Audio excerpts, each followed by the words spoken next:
Welcome to Gracefully Graying. I am your host, Attorney Henry Gorenbein. Today on Gracefully Graying, I am pleased to welcome as our guest Michigan Secretary of State Jocelyn Benson as she leads us in a discussion of some key issues in voting for our upcoming election. Welcome, Secretary of State Benson. Hi, thanks for having me. Well, thank you so much for coming on. I know you're a little limited on time, so why don't we just jump in and why don't you tell our viewers a little bit about your duties as the Michigan Secretary of State? Well, in Michigan, the Secretary of State is the third highest official in the state, and it's responsible for elections and also oversees vehicle registration, the licensing of automobile drivers, and numerous driver's education and traffic safety programs. My team also helps promote organ donation, the gift of life. My main focus this year is to ensure elections are secure and accessible for every Michigander and to continually improve customer services experiences for anyone who needs Secretary of State services, whether it's online or in our branches. What are the key laws regarding absentee ballots here in Michigan? Well, in 2018, voters spoke up and demanded that we provide no reason absentee voting for every statewide election.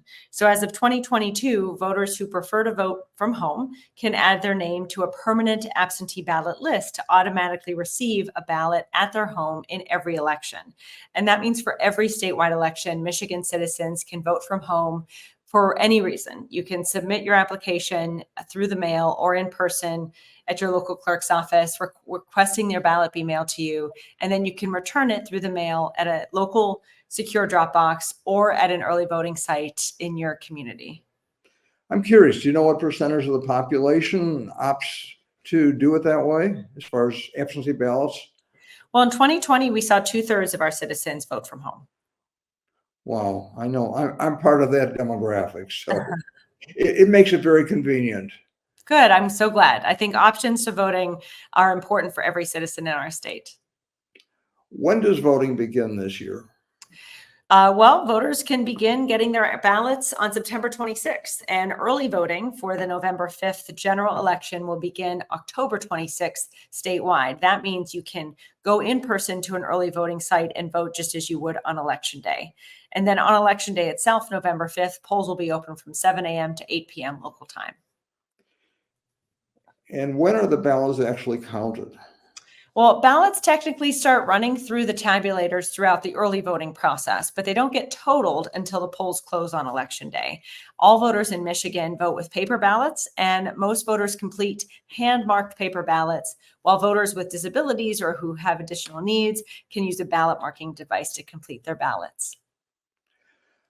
Are there any election integrity issues that we should be aware of with all of the turmoil that's been going on, especially with the challenges? And there were challenges in Michigan, which were clearly unsuccessful because the election was properly run 4 years ago.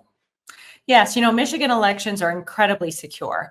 There are professional bipartisan leaders in every community making sure the voting process and the work of checking and balancing and ensuring only valid votes are counted are carried out by high integrity individuals from both sides of the aisle.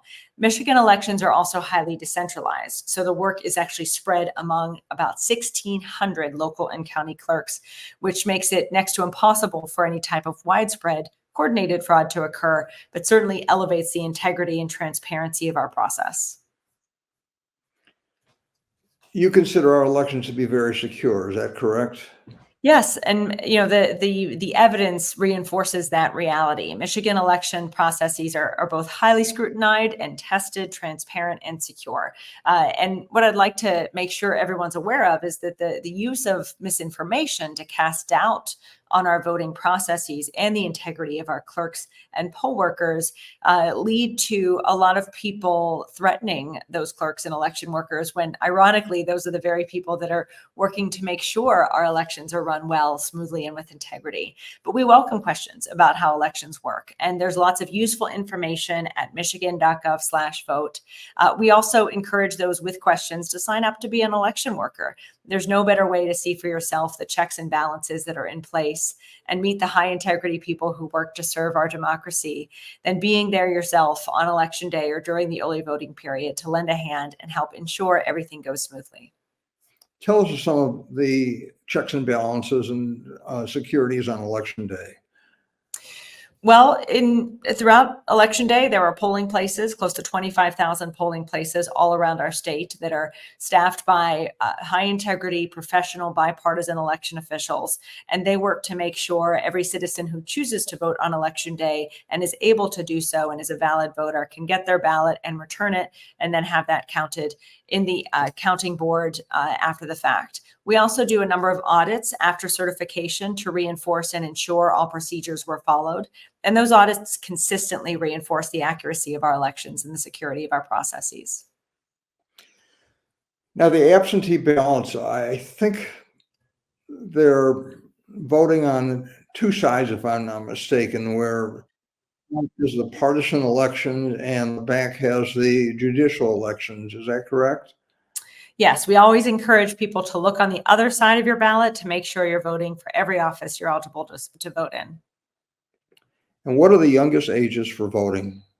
Well, you know, you can register when you're 17 years old and pre-register when you're 16 years old, but you must be 18 on election day in order to actually get a ballot and vote. And what about residency requirements for being able to vote in Michigan? Well, a Michigan resident it is required, and you have to be a resident of your city or township for at least 30 days before the election day. You also, of course, have to be a United States citizen, at least 18 years of age on election day itself, and not currently serving a sentence in jail or prison. What advice would you give to our viewers? Well, I think in this moment, this election cycle, our votes are going to define who we are as individuals, as a community, and as a nation moving forward. And so I think we have to be critical consumers of information, ask a lot of questions of everyone seeking your vote, and think about or considering elevating politicians who instead of using divisive rhetoric, really inspire us to celebrate our common humanity. I think this moment in history demands that we come together to defend who we are and protect the foundation of our American democracy. And I know if we all can work together, we can ensure that democracy emerges on the other side of this moment stronger and healthier than ever before. You've covered some very important issues. Secretary of State Jocelyn Benson, I want you to thank you so much for being our guest on Gracefully Graying. I want to thank our viewers for watching Gracefully Graying, and of course our sponsors for making Gracefully Graying possible. Secretary of State Jocelyn Benson, thank you so much for the hard work and important work that you're doing. I really appreciate your being our guest. Thank you so much for having me, Henry, and I hope to see you soon. Okay, you too. Have a wonderful day. Take care.